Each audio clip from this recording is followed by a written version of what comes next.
Hello and welcome to week 5 in the psychology of personality. And we are moving into our chapter 7, the psychology of women. Now, we just got done a discussion on Titchener and his insistence of equality between men and women in the field of psychology, yet still kept from fully supporting their inclusion.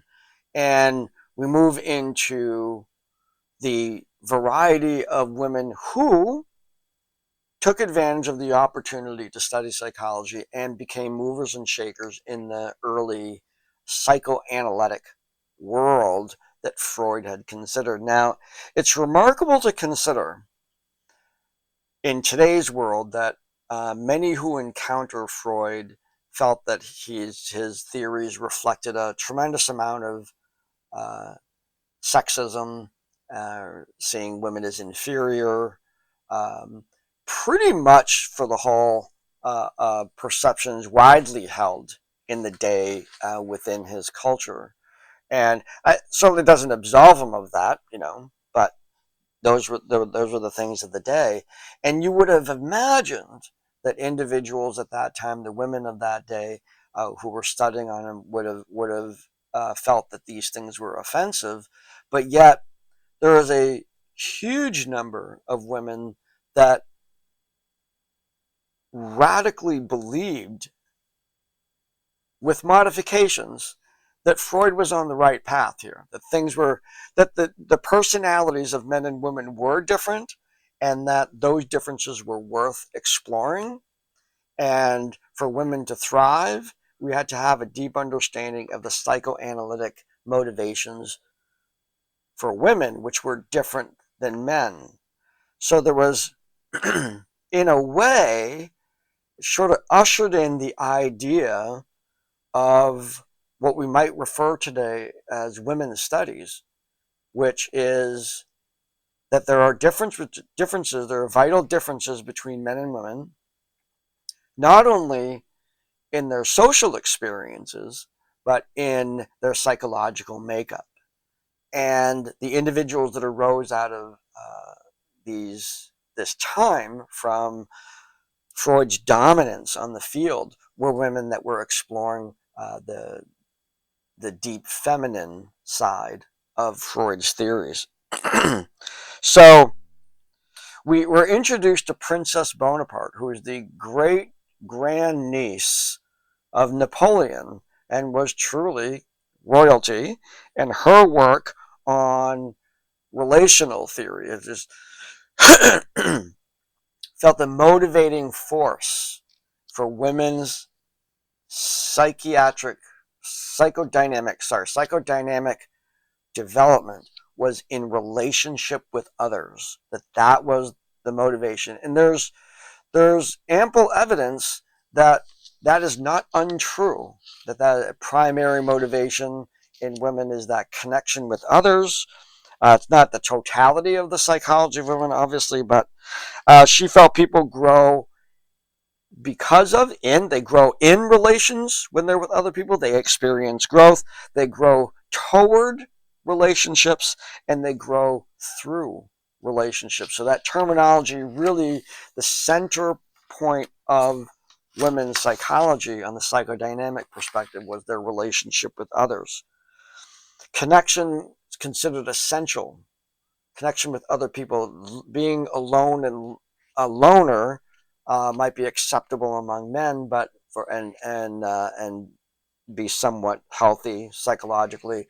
This was not the case for women in this perspective, and that bringing in the notion of where women need to go in society, that there was this need for mutuality, that there's this drive, and I think that really nods to the idea, gives a nod to the idea that women sought equity.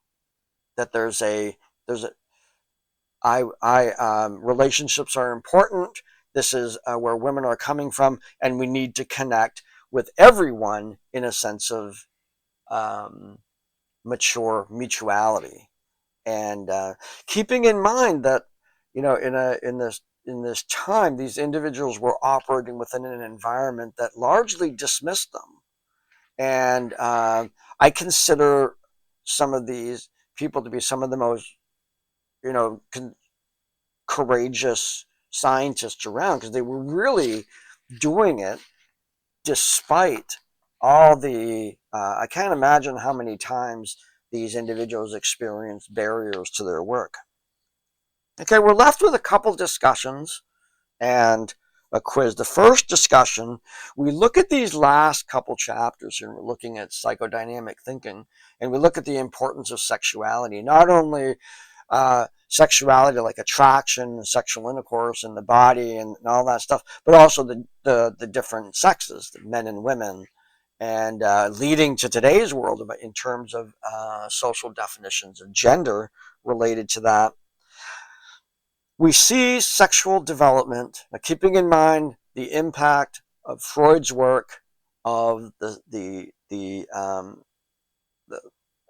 fixation on life and reproduction as it relates to Darwinian survival, kind of thing, that a basic human animal drive is to see my genetics replicated in my children. So, and that's the maturing of the sexuality. It wasn't even within Freud's idea of his developmental theory, where you go from oral to anal to phallic, and on all of those stages, the center of sensation around sexual organs and whatnot.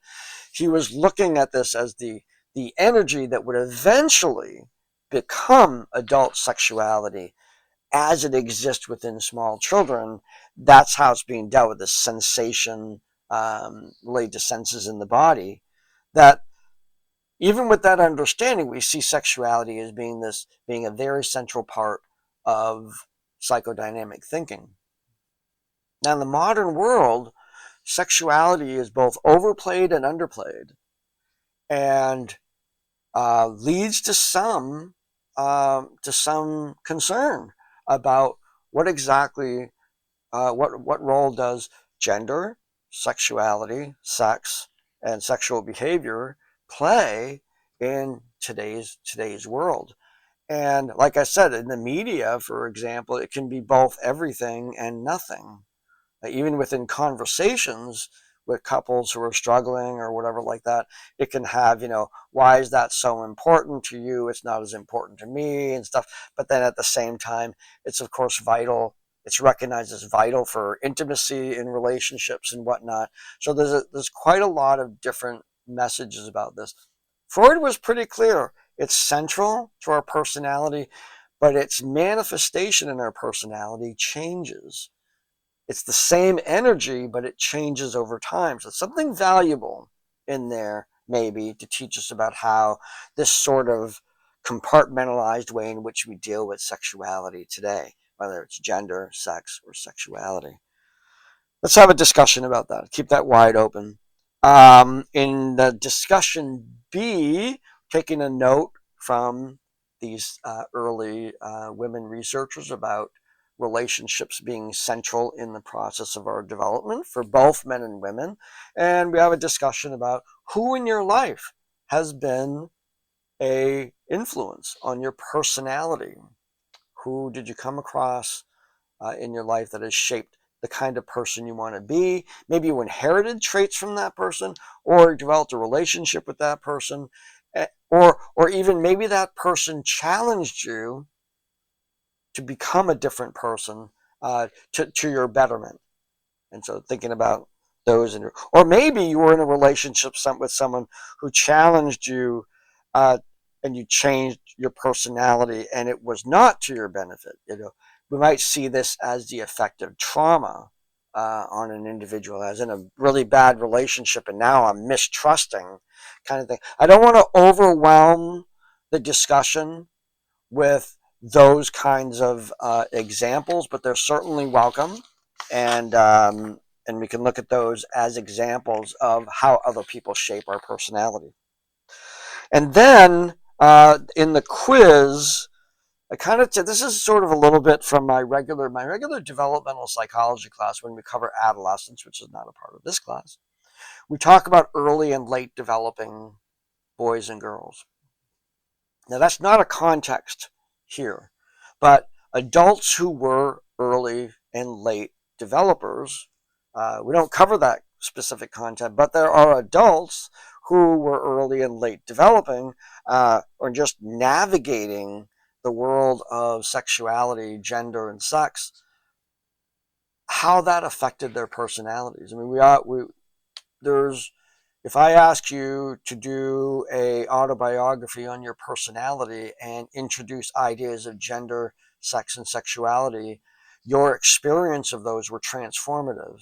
Your perceptions of yourself on the norms of pink and blue in terms of behaviors typically associated with men and women is profound. Your physical bodies as being one sex or the other, and the outer expressions of those in anatomy is another big part.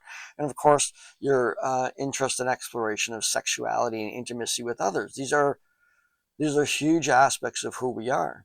And so consider abstractly the effect that these have on developing boys and girls and how they impact adult development. That's the context of this particular question, Chapter 7 quiz. So I have two discussions. The first discussion looking at, similar to this one, similar to that quiz, looking at sexuality as being central but yet not central in our society. And then gender, sex, and sexuality.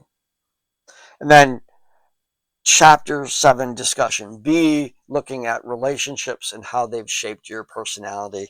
And then the quiz, looking at kind of building and getting more specific on what we're discussing in discussion A, is how does all of this manifest itself in the development of boys and girls into adults. So, okay, that's it. That's it for this week. Look forward to seeing you in the discussions. Have a great week. It's sunny today. I'm doing this on Saturday, and this is very sunny out there. Hopefully, the snow tomorrow will not be too bad. So take care, and I'll see you later.